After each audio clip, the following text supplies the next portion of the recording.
Hi, I'm Igor Smirnov, and I'd like to welcome you into this lesson called Blitz Champion. As you're probably aware, in a few days, on the 23rd of November, we're organizing a Blitz tournament. Of course, you're welcome to participate, and in light of that, I've decided to share some tips with you that will help you improve your Blitz play and get better results in the upcoming tournament. If you play Blitz online, you may have noticed that there are some players with an official rating of 2300s, 2400s, while their Blitz power is a lot greater. They are rated above 3000s and they beat a lot of Grandmasters easily. This proves that Blitz play requires some specific skills from you. And if you know these specific techniques, you can improve your results in Blitz games a lot. That's exactly what we're going to talk about in this lesson. I've already shared some rules about this topic in my previous lessons.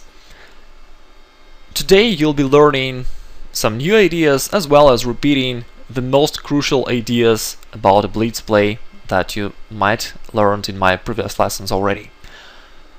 Now let's go ahead and get started. First and foremost, you need to attack. This is probably the most important advice. In long-time control games, one may use different style. For instance, Carlsen can play a long maneuvering game and at the very end get a whole point out of nothing. Well, of course he's a good player. Anyway, in Blitz games that's not gonna work. Here you need to attack and you must play aggressively.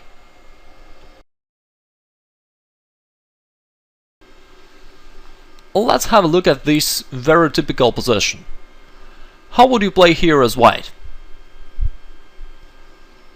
In a standard long-time control game, the most natural and probably the best move would be to castle.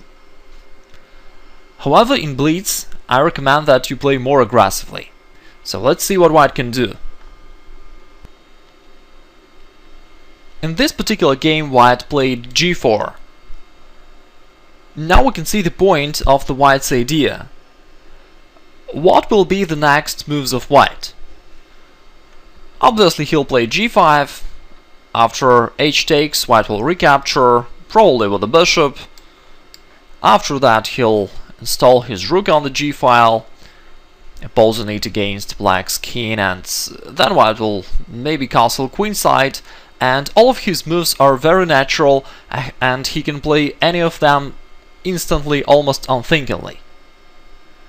Now let's think about the same position from black's side. What should black do now? As you can see, this is very unclear. There are two typical scenarios for black.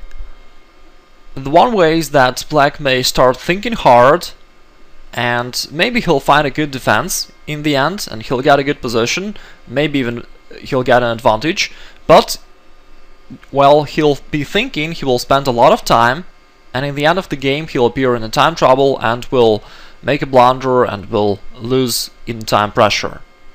That's one way. An alternative way for black is to continue playing quickly, but in this case there is a great chance that he'll get crushed with the white's attack. As you can see, in either way it's tough for black. That's why in such positions, in Blitz play, you'd better be on the white side, on attacker side. Let's make one move back. For example, even if you dislike the move g4, or if it's impossible in a certain particular moment, you can play bishop d2 and then long castling with similar ideas to attack black in the future. You can push with g-pawn, you'll have the rook on the d-file opposed to black's queen, and you'll have some ideas on how to attack. You see, in either ways we're trying to play aggressively and creating threats against your opponent. Okay, let's go back to the actual game. There's g4, black played knight d5, white played rook g1, perhaps g5 was possible as well. Bishop b4 check, white played king f1, Well, the black's point is that if white plays c3, which is the most natural move, black can take, and then after b takes and bishop takes c3, that's a double attack on the white's king and rook.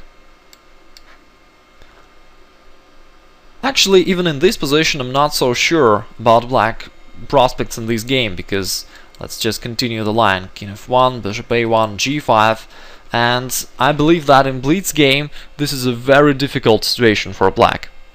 Though once again, you see there is a huge difference. In a long-time control game, black may take his time, think about the position carefully, and maybe he'll find a defense and will win the game because of his material advantage.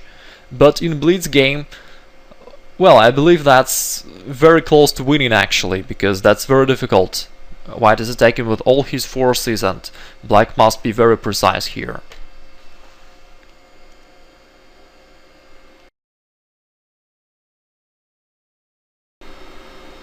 We're getting back to the actual game.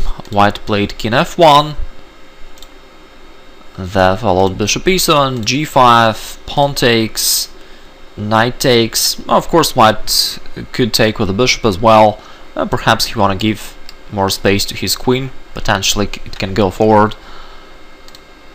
Black played bishop d6. By the way, this is a long-time control game, and both of the players are very strong. This is a game between Andreikin and Sugirov. Both of them are strong grandmasters, and you see that black player is confused. His last maneuvers, bishop b4, then getting back to e7 to d6, are very strange. So even in a long-time control game, black were unable to find a reasonable defense. This means that in a Blitz game, white's attack would be successful for sure. Anyway, let's see what happened next. Knight to h7, and that's over. Now if black takes, white has the forcing way for a win. Bishop takes, then queen to h5, king g8, rook g7. Maybe white even has a few ways for a win, and that's just one of them.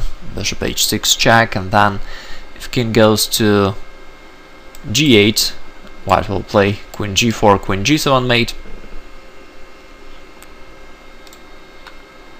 And if king goes to h7 or to h8, white can capture the rook, or he can go bishop g5 check, but bishop f8 is more straightforward. Then queen takes f7 and it's over. On the next move he'll go knight g6 or queen g7. Now let's get back to the initial position of this example and make some general conclusions. Here it is. In this position, white had a choice between a few logical moves. White can castle, play bishop d2, bishop f4, maybe something else, c4, but he have chosen the most aggressive move, g4. And that's a proper way of playing Blitz games.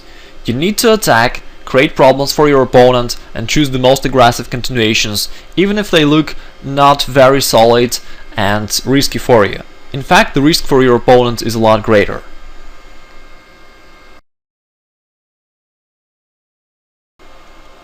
Here's the next advice. Play special openings. Most of the players have their opening repertoire, and they use it both in classical games and in Blitz games. However, it's incorrect. If you look at the most successful Blitz players, you will see that they have their special tricky openings that they use in Blitz games solely. And this gives them great results, so don't underestimate this idea.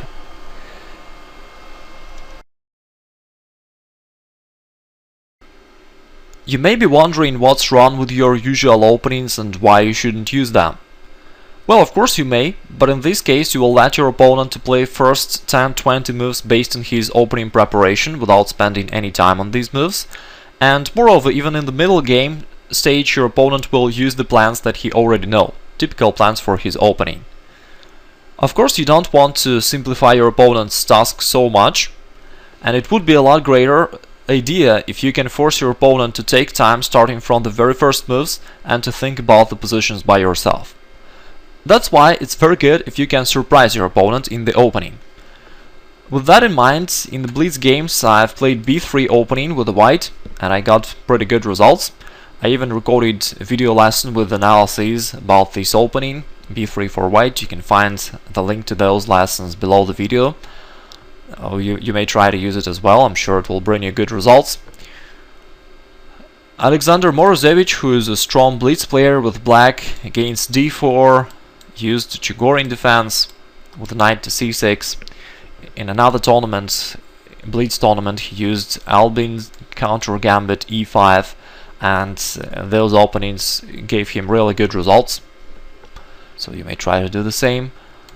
With white, there are a lot of things you may try. For example, against Sicilian defense, once I played this position and I came up with the move b4 here. Won that game, and after that I've analyzed this variation for some time, and all of a sudden I realized that it's quite dangerous for black, and it's a lot better than it may look at first sight, because then after, let's say, c takes, you push d4, you're threatening d5, and it's not so clear what should black do now. Again, you can find the link with analysis of this variation below the video. I'm sure if you watch that lesson and use this opening in your games, it will bring you a couple of nice victories. Okay, let me show you some more examples. Against e5, there are many things you can use. For example, you can play the central opening d4.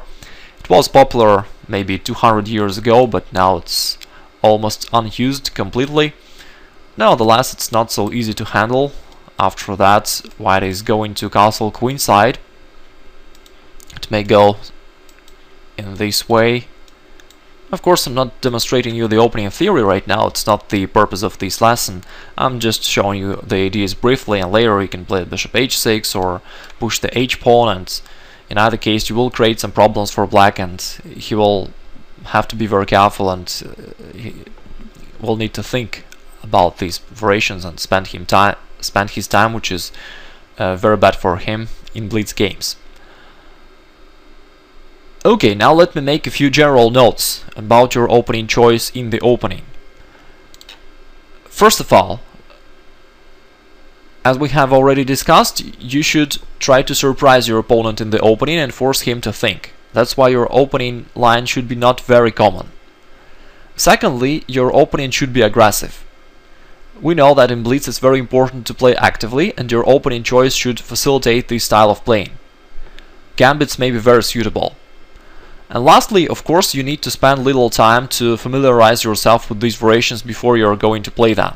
In that case, you will really have the advantage against your opponent, because you will play the moves quickly based on your preparation, while your opponent will have to spend time and think about it during the real game.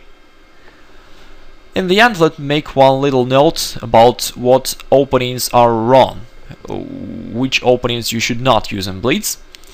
I've seen that some players start playing something obscure, something like this, and then, let's say, moving knight to c7 in blitz games, and they try to get their opponent out of his opening preparation. Although generally this is a good idea, this is a ridiculous opening, and most importantly, it does not create any problems for white, and that's why it is bad. You should not play like that. True, you want to break your opponent's opening preparation, but still you need to play normal moves. Otherwise you will create problems for yourself, not for your opponent. Another opening choice I've seen that some players use with black is the opening when they place their pieces on the 7th rank, something like this, and after that they play knight e7 and knight d7.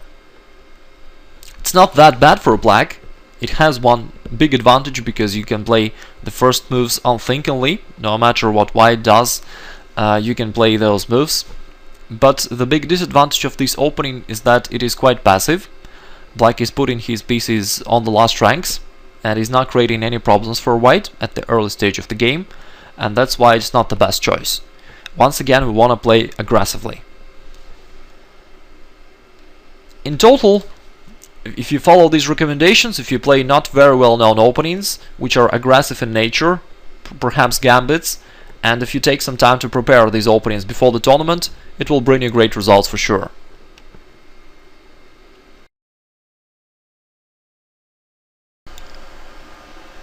The next advice relates to on-blind blitz solely. Obviously you cannot use it in real over-the-board games.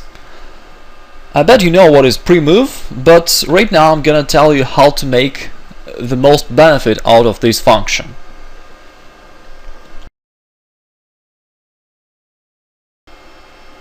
Just in case, let me show you what a pre-move is. It means that while your opponent is thinking about his move, you may show which move you're going to play next. And after opponent plays his move, computer will play your move instantly, spending almost no time at all. And this is called pre-move. It makes a huge difference in Blitz games. In a real all-to-the-board game, if you have 5 seconds on the clock, it means that you're lost. Maybe you'll be able to play 5 moves, but that's not enough, and that's desperate.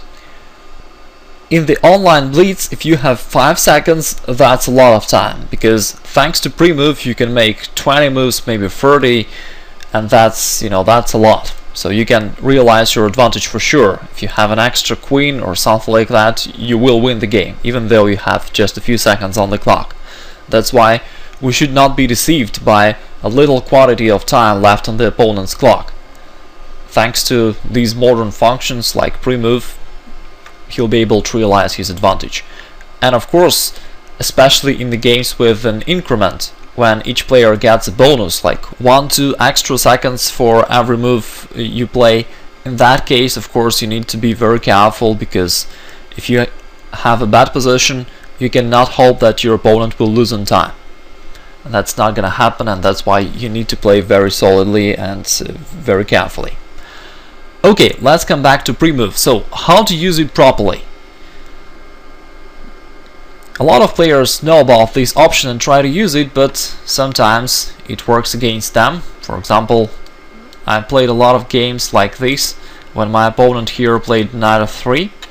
Of course, it was because they installed this move as a pre-move before I played d5, like against c5 or e5 or e6, knight f3 will work well for white, but against knight f6 or d5, that's not gonna work, and here it will just lose the e4 pawn for nothing, which is bad for white.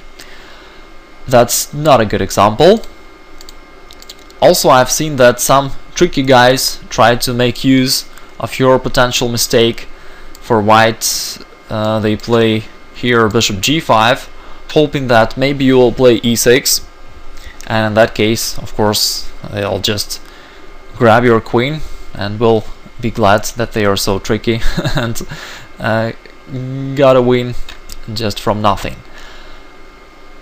Now let's be more serious and think when you really can and should use this pre-move function.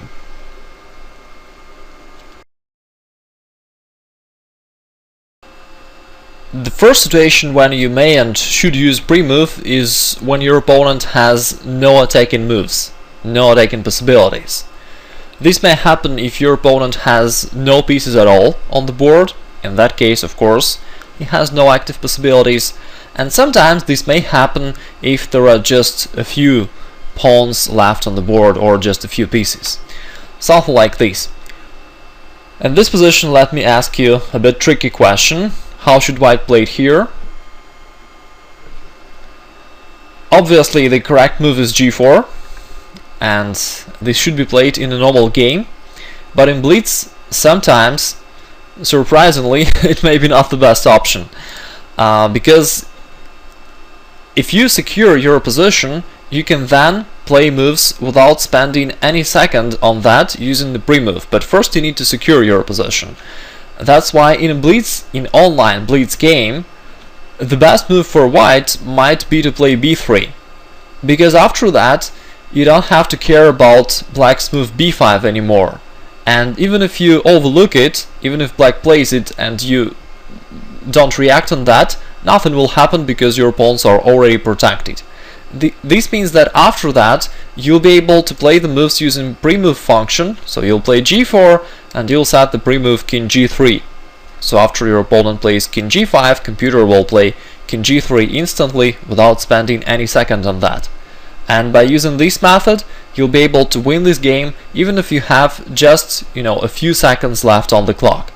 you'll still have enough time to realize the advantage. And once again, even if your opponent will decide to surprise you and take advantage of your pre-moves and will all of a sudden play b5, well, computer will replay your pre-move king f3, nothing bad will happen with you because everything is already protected on the king side. Of course, such an advice may be a bit weird, I understand that, but you know, in Blitz games we have to use all the possibilities that are available for you.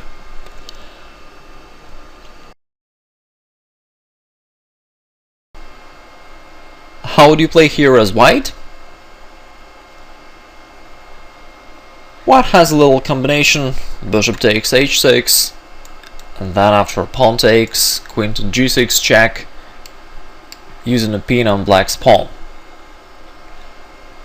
In such cases, it's also a very suitable moment to use a pre-move, because here you can be sure that your opponent is going to play king h8.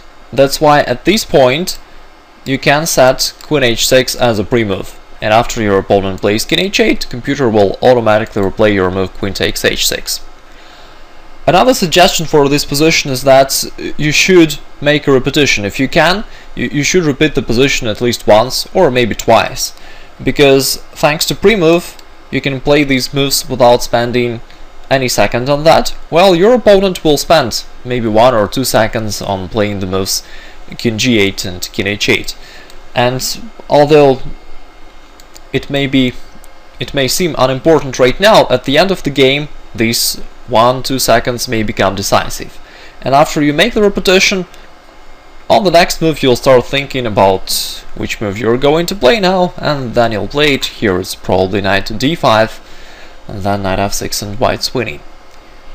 So that was another situation when you may use a pre-move. It's after you make a check, and in positions when you can repeat the position. These are other two situations when you can and should use a pre-move. Okay, now let me show you one last trick about that.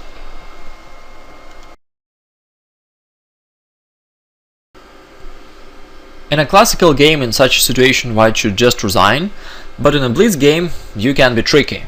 Well, of course, I hope that you will not appear in such a situation with white pieces. I hope that you will play well and will get advantage, but you know, sometimes an accident may happen and you may appear in a losing position, and still you need to fight until the end. In such positions, very often black player tries to make mate using a linear mate, playing queen c4, queen d3, queen c2, and ultimately queen d1. Let's just see how it may look like. Queen c4, queen d3, queen c2, and on the next move queen d1. That's the way how a lot of players try to win such positions. Since you're aware of that, you can try to make use of this situation. Let's go back to the starting position. The trick is that you should try to keep your king closer to opponent's queens. Let's see how it may work for you. So you go king e3 as close as it's possible to black's queens. Black answers queen c4. You play king f2. He goes queen d3. Now you play king e1, and after queen c2, that's a stalemate. And using this trick you can save half of the point, and although this may look funny, I have seen a lot of Blitz games which ended like this.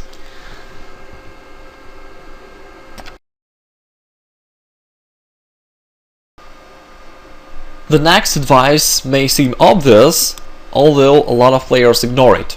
The advice is that you need to look at the clock sometimes and keep control over your time. Most often players start caring about the time when they have very little time on the clock. When you have just 10 or 20 seconds left, it is obvious that now you must play quickly, and everybody starts doing that. At the same time, I recommend that you be more prudent, even in the opening and in the middle stage. After you play the move, you have some free time while your opponent is thinking, and during this free time you may have a look at the clock and see what is your time and what's your opponent's time. If you follow this way, you will always keep control over the time and will never appear in a time trouble suddenly for yourself.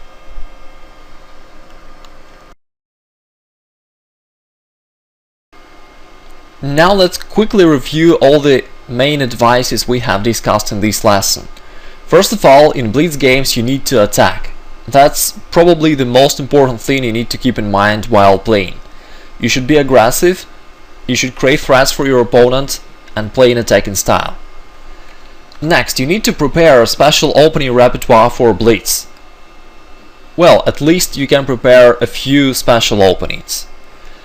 This will make your opponent thinking starting from the very first seconds and will give you advantage right from the beginning of the game.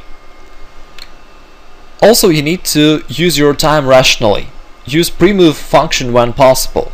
Also, keep an eye on your time and make sure that you are not behind your opponent.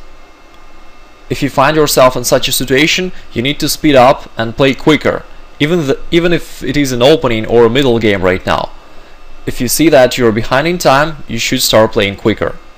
Don't wait until the situation when you appear in a serious time trouble. If you follow all these advices, you have great chances to improve your Blitz play, and who knows, maybe you will become a Blitz champion in the tournament that is going to happen on the 23rd of November. And if you have not subscribed to this tournament yet, you may do this by following the link below the video. Thanks for watching this lesson, I hope it was helpful. I wish you nice games and great victories. Talk to you in the next lessons. Goodbye.